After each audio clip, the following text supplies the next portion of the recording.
And I am Devin. Jesus I am Christ. Deb Eben. Yeah, we'll do that one more time. I'm Devin Ebis. Devin Ebis is not a bad name. It's the second time in 3 weeks that I've fucked up my own name on the main feed intro. I now know what our stinger is. Yeah. Devin Ebis. What the hell's wrong with me?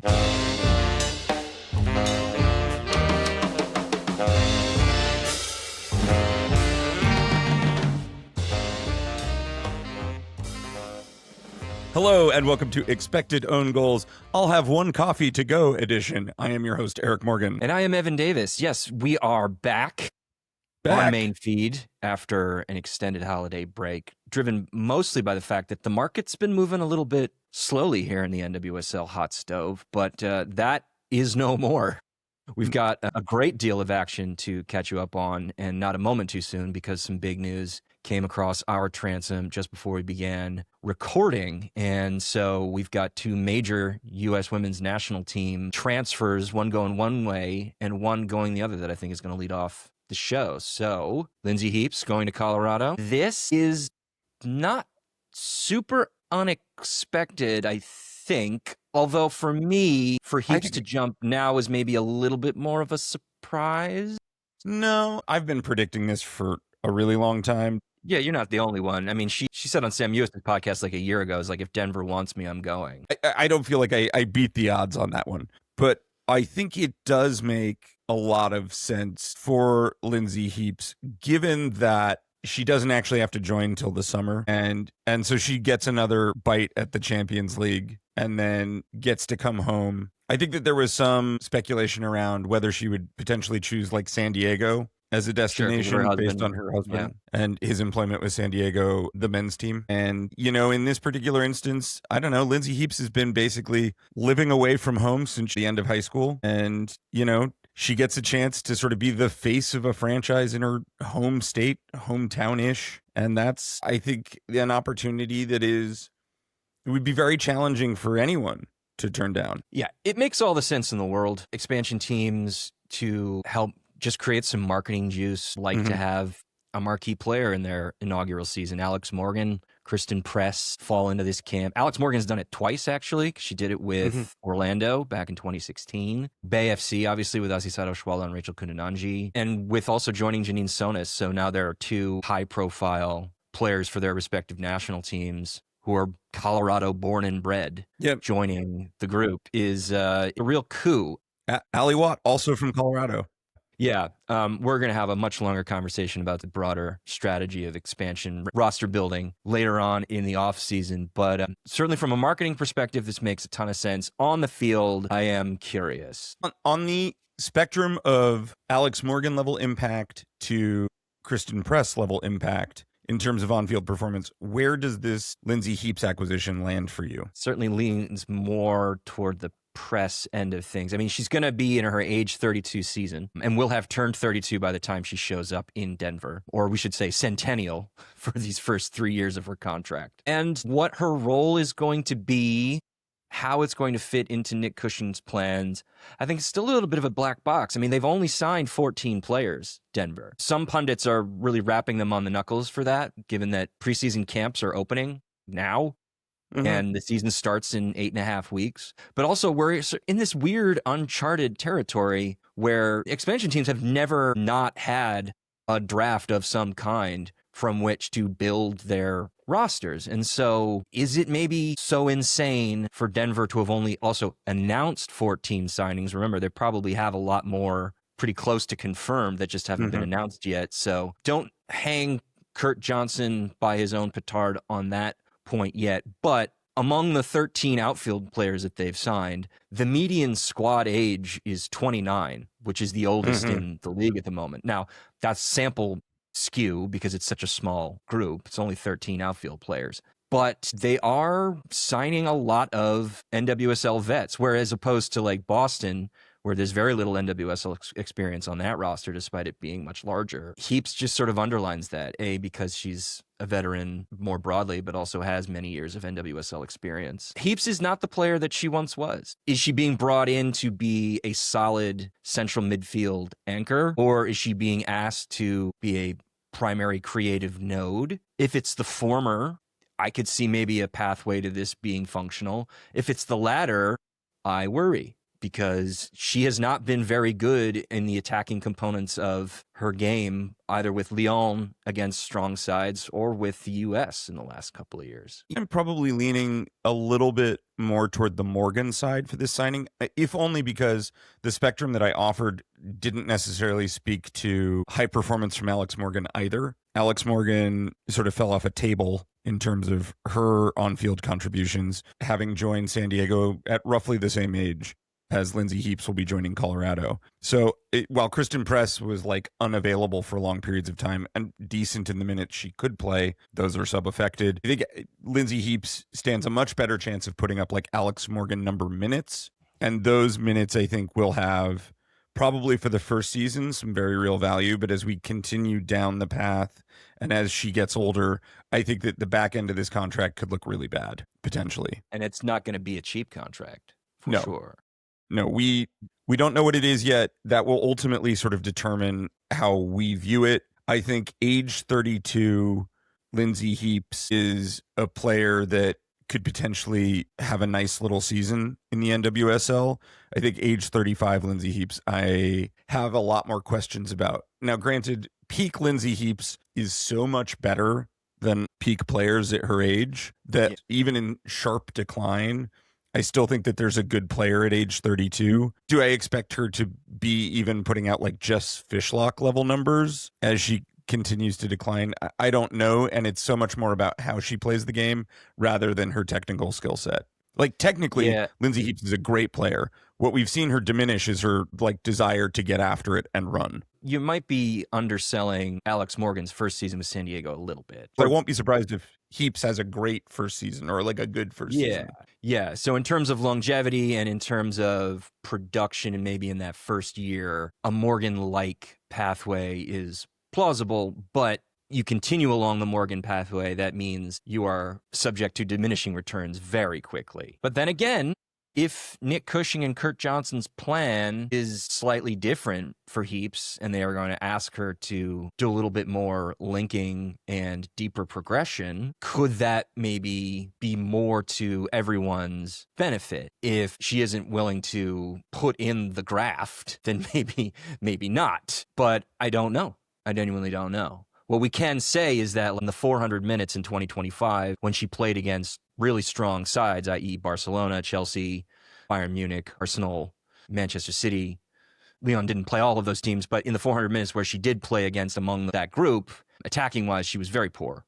0.09 non-penalty XG per 90 minutes, 0.07 expected assists per 90 minutes, and those numbers are sub-adjusted, so we're neutralizing some sample skew there. It's not promising if you are expecting a big attacking contribution from Heaps in this first season. While her overall attacking numbers over the last calendar year, like if you pull up FBref, they look quite good. Yeah. You have to remember that she will regularly be playing against significantly better competition than she is facing in France on a week-in, week-out basis. And the stuff that really concerns me is I think you're right, which is to say, if you're relying on her to play sort of her free 10 role, which we've gone on at length about being not necessarily helpful for the U.S. women's national team, but if that's what you're sort of bringing her in to do, you have the additional, so she's not creating well against top end talent, but also she offers you nothing defensively at this point, other than headers. So if you're trying to mitigate what she doesn't offer you against top-end talent by moving her backward, you have to acknowledge that she's essentially dead weight moved backwards in terms of the ability to control the ball going the other direction, which for an expansion team is potentially a huge problem. For me, the right way to deploy Lindsey Heaps would be with another true destroyer a la Jalen Howell level midfielder who really can cover for you, who can do a lot of the running that she's not doing. And right now, I don't see that on Denver's roster. Yeah, I mean, who are the other dedicated players who could be in that slot? I mean, Jordan Baggett, who has plenty of NWSL experience in terms of seasons in the league, just doesn't get played very much because she's not generally considered elite caliber. Their signing from Melbourne City, Lourdes Bosch, is intriguing, but we don't really know how she's going to translate, having spent the last year in Australia and then on loan in Mexico. Una McCormack is a college signing, generally used a little more of an attacking way at Florida State. So can you expect her to be more of a deeper defensive stalwart? I don't know. You are right that the nailed on low variance, high output defensive midfield pairing with Heaps as an 8 isn't jumping off the page yet for me. That doesn't mean it can't be covered, but if you're going to come from our POV about these things, you really have to be quite comfortable with what Lindsey Heaps isn't if you're going to sign Lindsey Heaps. And you need to be like pretty sober-minded about that. And this signing does not necessarily feel that way. There isn't a player with professional experience currently signed by the Denver Summit that I have a high degree of confidence in being able to cover for Lindsey Heaps. You know, Aoke can play in the midfield, but she's more of a wide player. So, like, how do you use her in all of this? I mean, it's a funny roster right now in its outfield construction because it's a very old back line. Everybody is over 30, basically. But there are big names there. Kaylee Kurtz, Carson Pickett, for example. And then, as I joked when Denver hit the we can now field a starting 11 threshold last week, no scory.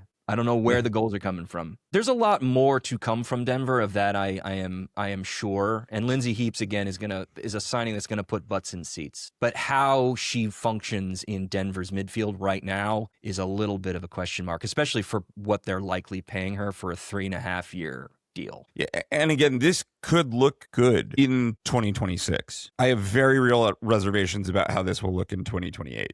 And like, she's gonna be expensive. There's just no question about that. So we'll see. That's a classic.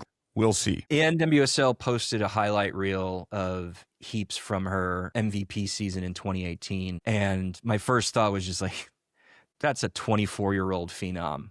That's not what Denver signed. Yeah. A lot's happened in the interim. Yeah. But let's talk about an actual phenom. Yeah. Going the other direction. Samantha Coffey trades the dreariness and the rain of the Pacific Northwest for the dreariness and the rain of the English Northwest. Indeed. On her way to Manchester City for a reported base transfer fee of $875,000. Evan, how are we feeling about Samantha Coffey at Man City? Well, I'll say the first thing is that a lot of people in the U.S. seem to think like this is an underpay and Jeff Agu's got fleeced. I think that it needs a little bit more context around that. We should also mention that neither Manchester City nor Portland have announced this. We're going off of very solid reporting on both sides of the Atlantic from Tom Gary and Jeff Kassouf.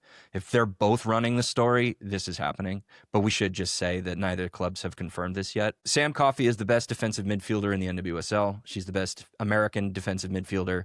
She's one of the 3 or 4 best defensive midfielders in the world. She just turned 27. She has 2 years left on a contract that was signed in secret and wasn't made public until like a year and a half after it happened. It seems pretty clear that Coffey has been wanting to move to Europe for quite some time. Manchester City had expressed pretty serious interest several months ago, and that this was sort of inevitable that this was going to happen. Coffey had 2 years left on her deal. She just turned 27 years old. She's a top 4 talent at her position in the world, but does not seem like there was actually a market around her. When you're trying to create a transfer market for a player on a global scale, especially for a player like this, 5 teams are going to be in on her. Yep. That's it. Arsenal, Manchester City, Chelsea, Lyon. Actually, it's 4. Because Barcelona and Bayern Munich don't sign Americans. Manchester United isn't high profile enough for elite American talent to want to go there. PSG has fallen off a cliff, and their last 2 American signings, Corbin Schrader and Crystal Dunn, have really not worked out for them. Ivige Tino as well. So they're out of it. Real Madrid, Wolfsburg aren't going to be involved. So the pool of teams that you could potentially go play for is very, very small. And if only one of them is interested, how are you supposed to create leverage to drive up the transfer price? And I should also say, for all of the consternation that this was a severe underpay, this is the second highest transfer fee ever paid for a central midfielder in women's football history. The only one higher was Grace Gioro last year at $1.3 million going to London City. The comp shouldn't be Grace Gioro or Naomi Girma or Alyssa Thompson. It's probably should be Kira Walsh. Because when Kira Walsh moved to Chelsea, she was basically the same age as Coffey, at least in one aspect of the game, half of the responsibility of a defensive midfielder. She is as elite as Coffey. She wanted to move. So there's a lot of similarity there between them. So then I think what then we have to ask is, if we're trying to judge whether this was a fair market price or an under market price, let's highlight the differences between the Walsh transfer and the Coffey transfer. Coffey had 2 years left on her deal. Walsh had 6 months. Walsh wanted to leave, but she was expecting to leave in the summer on a free, not in the winter when Barcelona could get a transfer fee, but Barcelona moved up the timeline because they didn't want to let her leave for nothing. Walsh ended up moving mere hours before the window closed, which tends to apply upward pressure on the price, and also moved for $235,000 less than Coffey does. So what we're talking about here is the extra 18 months on Sam Coffey's deal and her defensive skill set, which Walsh doesn't possess, is that worth the extra $235,000? All of these points made, I still think Portland is receiving less than she is worth, but I think the term fleecing is probably unfair. I think Portland is doing the best that they can while trying to be a team that is perceived to operate with players' wishes as a consideration. I think if Portland wanted to take a firmer stance, unless there is something in the contract that allows her out, I think it would have been totally reasonable to say to Sam Coffey, look, we think this is where your market valuation is. We have not received that offer. Some of that has to do with you not attracting interest from other clubs, and that should not put us in a position to be forced to sell you. So we're sorry. Obviously, if you and your agent can do better or can drum up other interest, and we can create a market for you, then sure, we'll engage with this. But as of right now, we don't feel compelled or moved to do such a thing. That isn't the tact Portland has taken. And given that, they have gotten decent return. Not good, but they've gotten something that resembles decent return. I think that Sam Coffey is a more dynamic player than Kara Walsh. I think that the market has changed enough since January of 2025 that the valuation is not just another 30 or 25% above what Walsh was paid, especially because there are 2 years remaining on the contract. 2 years on the contract should preserve a significantly larger amount of value than I think is the difference between these two situations. Now, if Coffey had a year left on her contract and could walk at the end of it, that'd be another thing. But for what remains on her contract, I think Portland got less than she is worth. And it'll really come down to how they spend that money to replace her. And I don't think that there is an $875,000 solution at present that fills that hole in your midfield cleanly as a single player. I think that there is potentially a way to spend it on two players that might replace her in the aggregate, but this is a significant loss here for Portland. Sure. I mean, it'd be a significant loss for any team. A significant loss without the potential to fill that loss adequately. I mean, quickly. Maybe. I think, again, we're seeing some pretty crazy valuations in the market for a lot of different positions, which we'll get to later. But right now, I think you're probably right that given the extra 18 months and the defensive skill set, that she's probably worth more than the extra $235,000 that she ends up getting relative to Walsh's deal. But I also want to say that the corner that Portland has been backed into was not driven by Lisa Bethal-Mirage or Jeff Agus, I think, because the Coffey contract was signed in March of 2024 when Brina LeBlanc was still running things and the Bethals had just closed the sale of the team. And it has been speculated, and I think this is pretty plausible, that the reason the extension was signed and the reason it was not announced was because whether it was a handshake agreement or there was something in the contract, it seems like it was signed in order to ensure that when Coffey made her move in January of 2026, that the Thorns would get a transfer fee out of it because she was going to be a free agent this offseason if that extension hadn't been signed. Now, that has never been confirmed, but it seems pretty plausible based on the particulars of how this extension all got put into place and was brought to light. And if that's the case, then Agus only had so much that he could probably do in order to make this happen. And again, if there isn't a market for the player, it's hard to see how you eclipse $1 million in this situation. Walsh probably goes for less than $640K if Barcelona can't find maybe a couple of other people, because Arsenal were interested. Arsenal were in on Walsh. You know, like if Chelsea was the only team that had been in on Walsh, I don't know if she goes for 640K. And similarly, if Arsenal or Lyon expressed interest in Coffey and Coffey expressed interest in them, maybe the price goes up. And to your point about saying, wait until the summer so we can get a better price for you, that seems like it just was not an option. With each passing month, as the contract goes down, the value of the transfer fee goes down. What I'm reading, generally speaking, from a lot of what's out there is that this is an F for Portland, or like a D- for Portland on the transfer. I think I'm closer to giving them like a C+. It is a reasonable amount of money given the market circumstances and potential problem. The C+ mostly comes from Portland not being built well enough to absorb this loss. Letting Hina go now makes yet less sense. The midfield is some young guns and Jesse Fleming at this point, and I think that exposes you as pretty threadbare. And again, it's what they do with this money and how they plug this hole that really determines what the grade is here. But right now, for Portland fans, this is obviously extraordinarily disappointing. For the league as a whole, this is not the kind of player you want going the other direction. And to sort of bring the point home with Lindsey Heaps, you don't want to be bringing home aging stars and losing peak level talents to Europe. You just look like a sellers league. You're starting to look more like, on the men's side, like Liga or the Bundesliga. So like a tier below La Liga and the Premier League. And you really don't want to be that. I think that Coffey, who is in her own right relatively marketable and has her own cult following, this is a disappointment.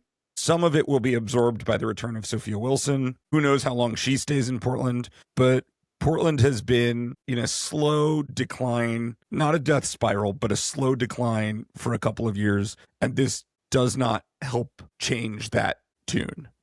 Who are we grading here? Are we grading the organization as a whole? Are we grading Jeff Agoos specifically, or Jeff Agoos plus Lisa Bethal, Mirage? I'm with you. I think that their hands may have been relatively tied, or they may have felt obligated to keep the promises of a woefully incompetent GM who is subsequently been shuffled out of that role. And we still don't really know the big picture of like what Lisa Bethal Mirage's goals are with this team on the field. And so you're right. I personally lean a little bit more toward like B minus with the massive caveat of like, I just need to see how the money gets spent. Yeah, exactly. So like I'm slightly harsher on this. And to express to the people who see it as like an F or a D minus or something really bad, you cannot judge this against the Grace Gioro deal. Granted, Grace Gioro probably was going to go fetch a pretty decent price anyway, because she is quite good, and she was 28 when the transfer went through, and she had 3 years left on her deal, so she's going to fetch a high price. But 1.3 million is just an insane overpay, and a resetting of the market that the rest of the high-end central midfield transfers over the last year just isn't matching. 875K for Coffey feels much more in line with the trend over the last 12 to 18 months of where people are setting the prices for central mids. I think people don't maybe understand that, yes, maybe Sam Coffey is a little bit underpaid here on the transfer fee relative to her talent, but it's just not likely that central midfielders are ever going to fetch the same kinds of prices for positions where the scarcity of the skill set is much more extreme. Yep. As great as Coffey is, she's a lot closer to an average central midfielder than Eva Pajor is, for example, or Sophia Wilson to their position group. And as such, when you put in all of the other contextual factors around it, maybe $1 million was fair market price, but just feels like it would have been really, really difficult to get there, given all of this. Lena Oberdorf had a release clause triggered and moved to Bayern Munich a year and a half ago for $484,000. 6 months later, Kira Walsh moves for $640K. 6 months after that, Lily Johannes moves for $525K. 6 months after that, Coffey moves for $875K. That seems like a pretty steady and rational-looking progression for how transfer prices are increasing for a certain type of position group. Through that lens, $875K doesn't feel crazy.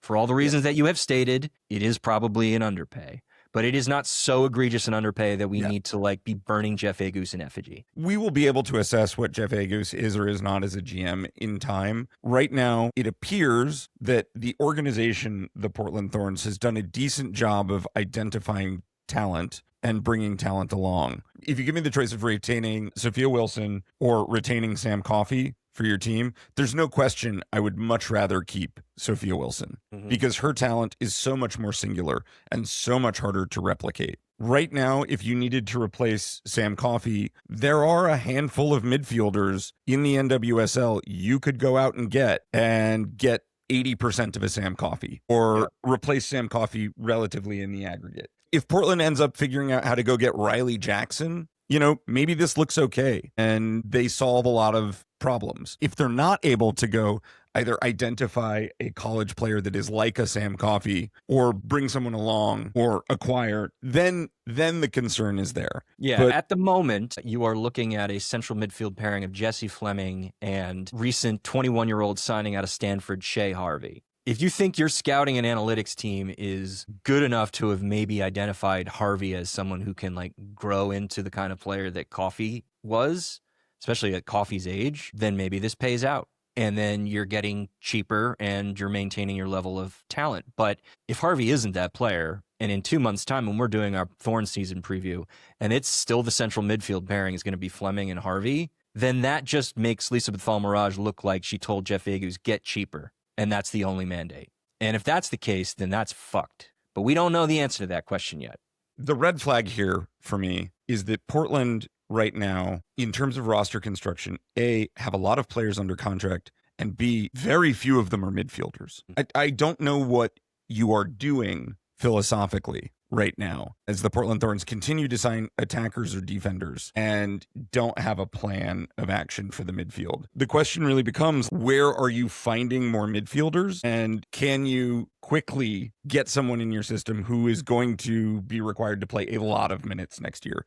So from a squad planning POV, that's also where some of my CEC plus comes from. Diane's on loan through July, but if you add up everybody that has a contract with Portland, and if everybody came off the SEI list before the season started, you are looking at 24 out of 26 roster slots already being filled. Now, some players might start the year on SEI, some players might go out on loan, and that will change the calculus. Portland might ship some players out. Again, there's 2 months of off-season left. There are a lot of moving parts still to be slotted. But March 15th rolls around and it's Fleming and Shea Harvey in the double pivot, then fans should have a right to be worried, unless Harvey hits it out of the park. But we don't know if she's going to do that. Yeah, Paul Harvey's numbers on her do not suggest that that's the likeliest outcome. Let's move on and hit what else has gone on in the league. Yeah, some big signings and some big departures. We should talk about Angel City because one of those signings went for the kind of money that really does make you throw up your hands and be like, what is fair market value now for anything? Ary Borges and Emily Sams have moved to Angel City. Ary Borges was on a free, so she signed a 3-year deal and will slot in at central midfield. And then Emily Sams, center back extraordinaire from the Orlando Pride, had 2 years left on her contract. She's going into her age 27 season and moved for $650,000 in intra-league transfer funds. She is now the third highest center back transfer fee in history, behind Naomi Girma and Tarsiane. I actually have no issue with this one. Obviously, Angel City had cash to burn and needed an anchor central defender. And Emily Sams, who made our best 11 last year and who was defender of the year in the NWSL in 2024, she's very good. And so I think that this probably, for me, isn't an overpay. Do you think it's an overpay? I don't necessarily think it's an overpay. Yeah. It's a big deal, and I just want to highlight it to remind people that, the marketplace for women's football transfers is just so quickly changing, and it's not stable. Emily Sams went for a higher transfer fee than Allie Sentner last year. Yet, to be fair, she's a significantly better player than Allie Sentner. But my point is, Allie Sentner's an attacker who is a stalwart in the U.S. women's national team. Sams is a center back who is sort of a bubble pool player for the U.S. And with just 6 months of time, all of a sudden, a really, really strong center back in the prime of her career with 2 years left on a deal is going for that kind of money. Mm-hmm.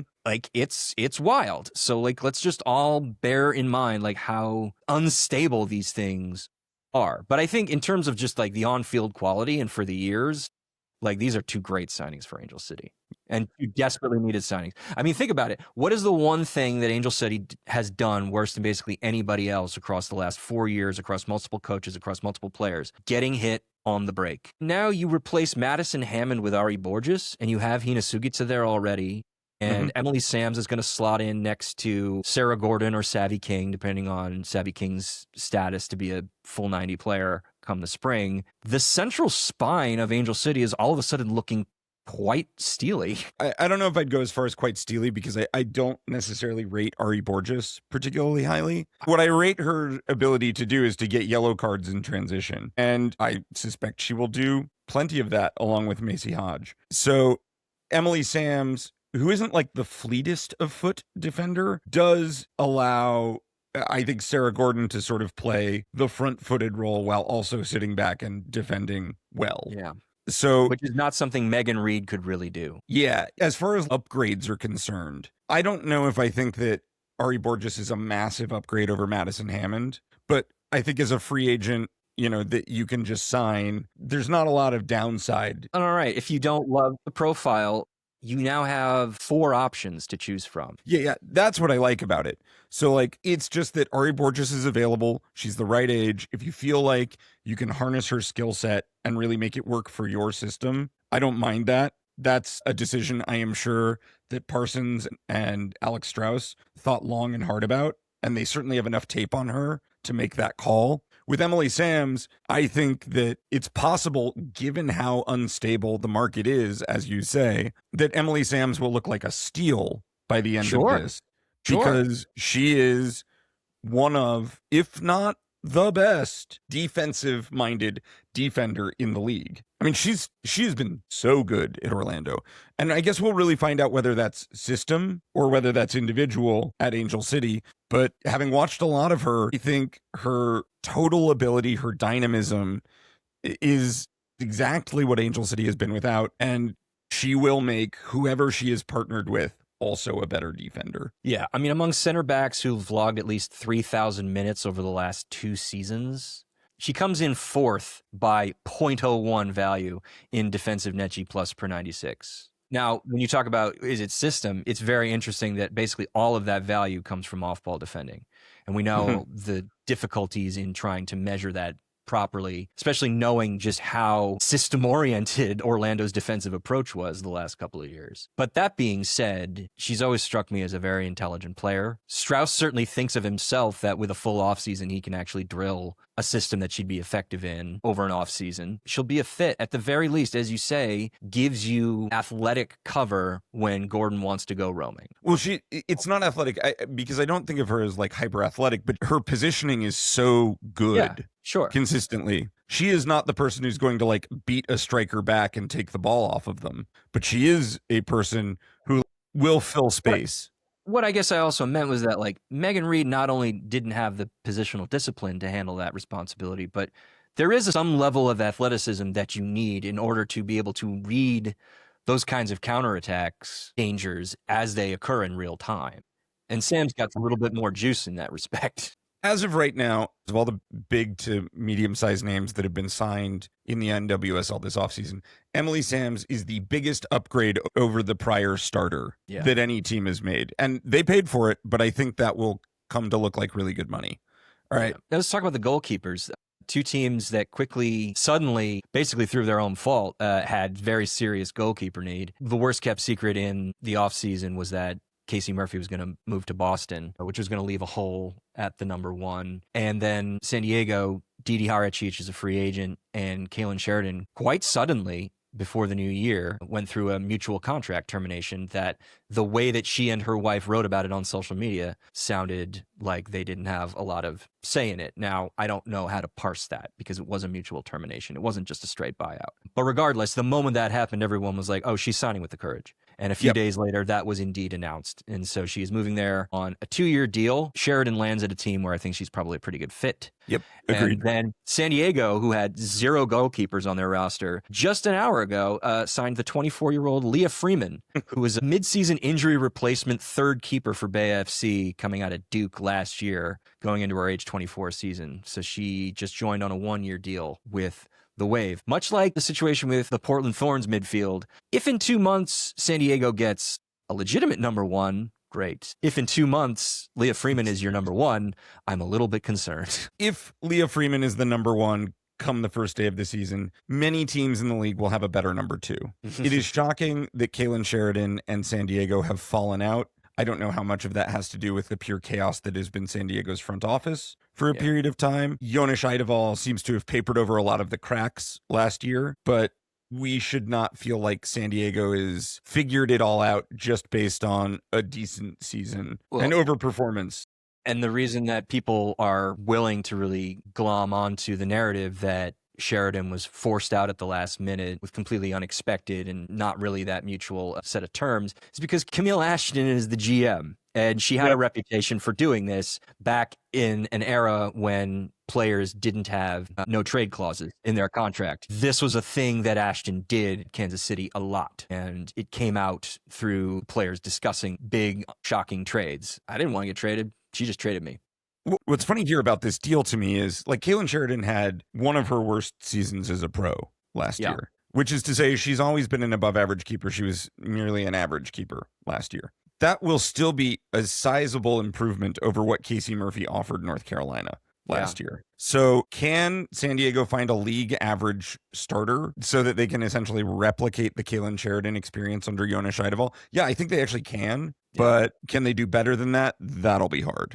Whereas for North Carolina, I mean, it's not just that Sheridan over the last 2 years has been basically an average shot stopper, maybe a hair better, but it's everything else that she brings. That is also going to be to whoever is going to be coaching that team's great advantage. She's one of the best long passers besides Manny McGlynn at the goalkeeper spot, and she handles her area really well. She's just a good all-rounder in the Ann Katrin-Berger kind of vein. It's a good pickup for North Carolina. All right, let's do some other ones really quickly. What do you think about Savannah McCaskill also leaving San Diego to Gotham? Basically, just to run out the 1 year left on her deal for $175,000 in interleague transfer fees. I don't know.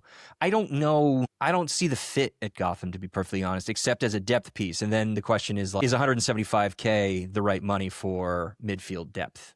I think that she's like a depth piece plus if you can run her out in the way that she was used in San Diego. Yeah. So like, I don't mind it from that POV, but she obviously, I think, has a lot more value for San Diego than she does for Gotham. But Gotham is a defending champion who underperformed last year and probably could use some midfield depth. And in that sense, if you feel like you have the money and you can't do better with that money, Savannah McCaskill is a totally fine purchase. The Howell, Lavelle, Shaw midfield, barring injury, I just don't know how you knock that group off of its perch. You say that they need midfield depth, yes, and maybe they were looking for some veteran midfield depth, but it's not as though they're completely bereft of it. I mean, Taryn Torres is still under contract. You have Sarah Shapansky, who flashed quality at times in her rookie campaign. So there are pieces there.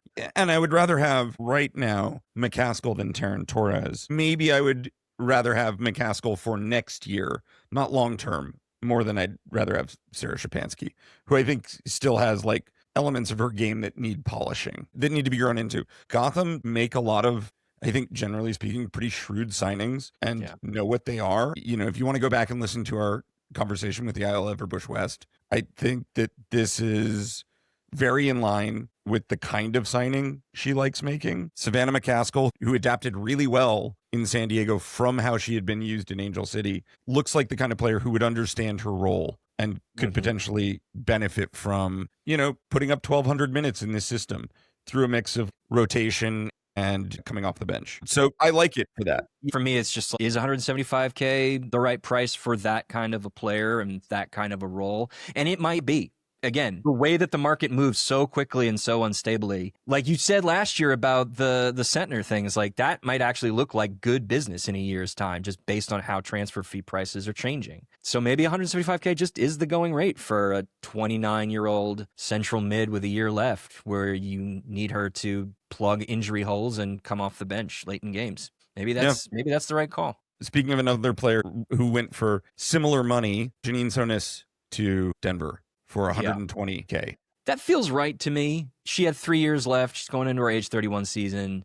Become quite a versatile wide player now that she knows how to be a right back. And maybe Denver will try and exploit that to some extent. But I think given the pedigree, given her talent level, And the age and the contract length, 120K, kind of feels like bang on. It's another homecoming, just like the Heaps signing. Yeah, she has question marks around her fitness. I think it's entirely possible that at age 31, with 3 years remaining on her contract, this is a wise business move for Louisville to not get caught under the weight of a player who ages out of being a starter. So I don't hate this for them either, even though this deal may look really bad next year. This deal might look very good in 2028. I don't know. I mean, the fitness question, since coming back from her ACL, she's played almost 4,200 minutes over the last 2 years. She's been healthy. But it's a question of at 31, what can one reasonably respect as return? Totally. She might look really good next year, but this deal may end up looking pretty prudent 3 years from now. All right, let's talk your beloved Narumi to Utah. I know. This just got announced today, too. She had a year plus a mutual option left. She signed a new deal where she's now under contract through the end of 2027 with a mutual option for 2028. But going to the Utah Royals for $180,000 of our good old buddy allocation money. Haven't seen a straight allocation money deal in a minute. Yeah, I mean, you got to use it. And for that reason, it might actually kind of just be an underpay. Because the money, you got to get rid of it between now and the end of December. I wonder if some of that allocation money won't just be going to buy Trinity Rodman's contract for next year. I did think about that. Like, is Washington trying to find another angle to pay that contract down? Obviously, I think Washington would have loved to have kept Narumi. That said, Narumi probably wants guaranteed starting minutes. That's it. It's such a clogged position right now in Washington with Deborah Abiodun emerging.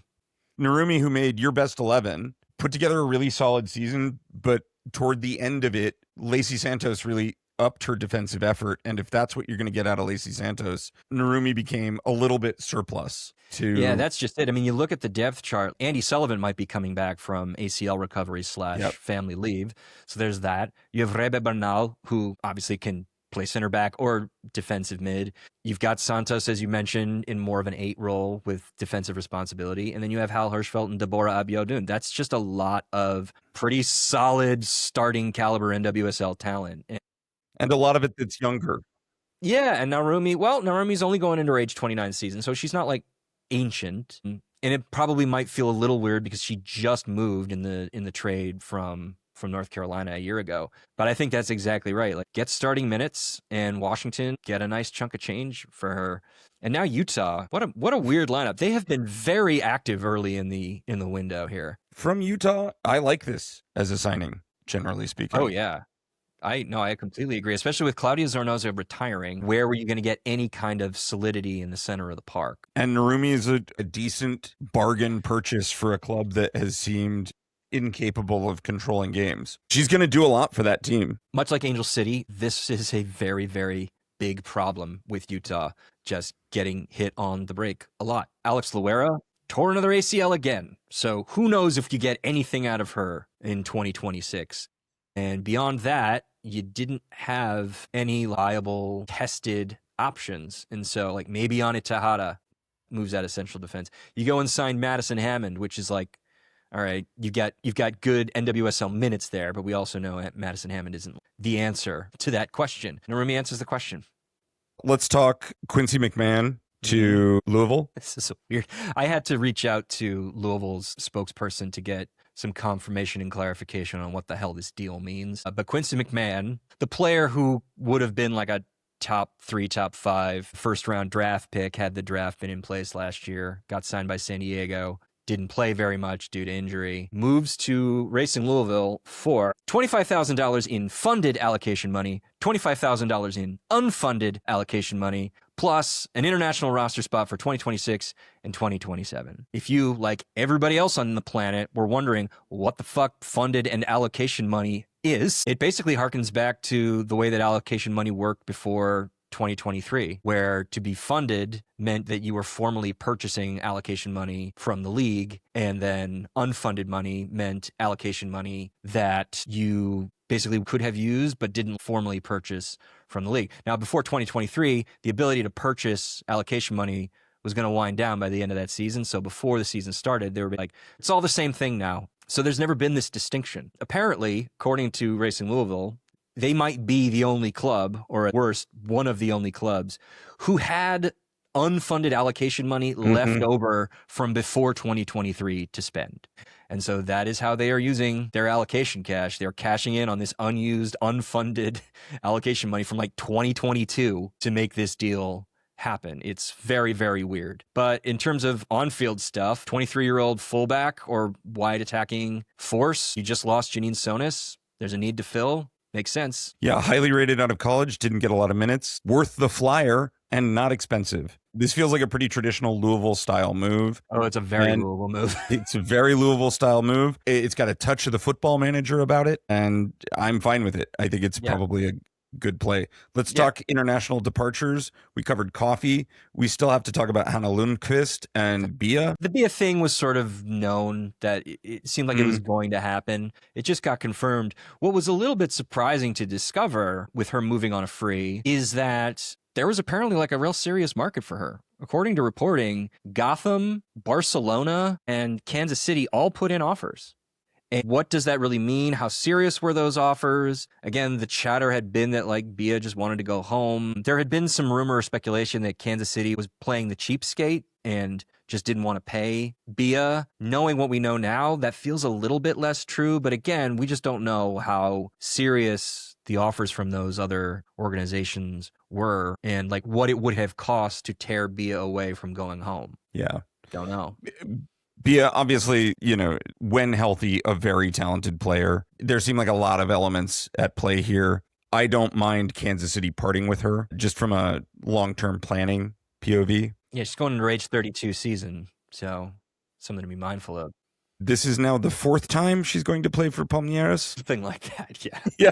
You just can't quit them. So that's just a lot of fun. Everyone who watched Kansas City last year should be ready for a regression this year. How serious a regression it's going to be, who knows? BLS Kansas City is no doubt, at least next year, probably a slightly diminished team, but they have a lot of depth. They'll be okay. Like we've been saying with a bunch of teams so far, like if on March 15th, your number 9 pool is Lacho Marta and Mary Long, and you push either Ali Sentner or Dabinia into that role for trying to get as much talent on the field as you possibly can, this is not going to look great. That you maybe didn't put in a more competitive offer to get Bia back. If that was the deciding factor for Bia, we don't know. But if in the next 2 months you go out and you sign a big piece that will deliver you goals to play at center forward, then okay, fine. Yeah. Again, we're just so early into all of this that it's just hard to make conclusive judgments on how some of these teams are handling their business. Lundqvist, I know this broke your heart. We knew this was coming. Oh, she's so good. Yeah. Moving to Manchester United on a free.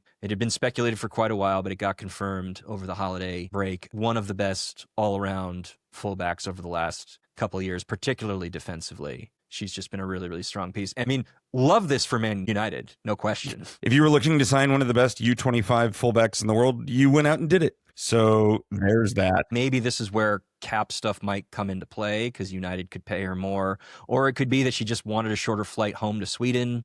Or it could be both, or it could be neither. We don't know. Is this a fuck up on San Diego's part, or was this just something that was going to happen? A little unclear, but San Diego's fullback depth is taking a hit, especially with McMahon moving on.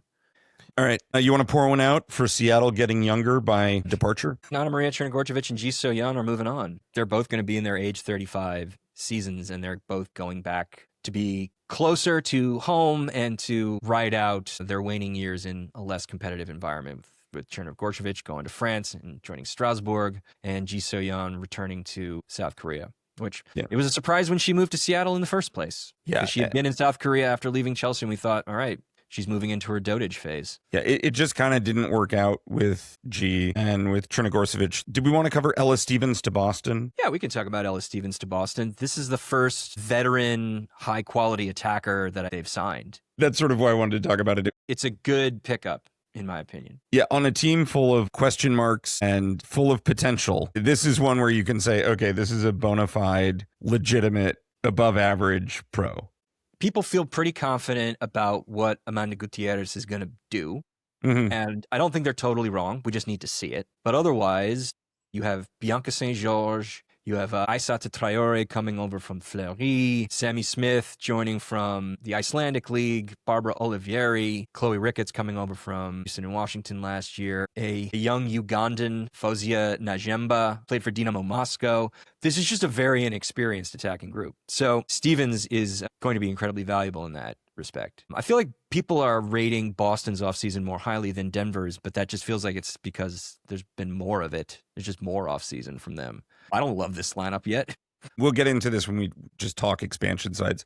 Denver and Boston are approaching expansion from opposite philosophical POVs. Yeah. And Ella Stevens is the one signing that, had she shown up in Denver, you would have been like, okay, that also makes sense. She is this bona fide, battle-tested NWSL professional in a role where she gets to be more the dude than she was going to ever be in Gotham. So fine. Do I expect her numbers to go down next year? I sure do, because I just don't think Boston's going to be get the same level of service. Super competitive out of the gates. But you never know. You never know. Boston and Seattle are two teams that are now actively leaning into youth. Both their squad median ages now are 25. If your scouting and analytics department hits on a few of these things that Dominic Gouache has been doing in Boston, then maybe you have a respectable 2026. And then, per your point about San Diego, you've got a group that is building to peak together. And maybe you're in the playoff hunt in 2027 and 2028. But I don't know how to answer that question any more definitively than just a maybe that could happen.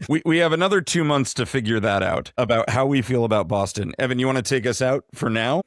Thanks so much for listening and following us in what's going to be a very eventful offseason. We will be coming to you with all of the action as soon as it happens, or as best we can. If you're not a member of our Patreon, click the link in the show notes. Join for as little as $6 a month. Gets you the main feed ad-free, as well as 4 bonus episodes every single month, plus a lot of other goodies. And follow us on social media at XOwnGoals. That's the letter X Own Goals. If you believe we've made an own goal, email us at our brand spanking new email address, xog@xowngoals.com. That's the letter XOG at the letter XOwnGoals.com. Check with you on Patreon on Thursday. Back with you on main feed next week. Bye.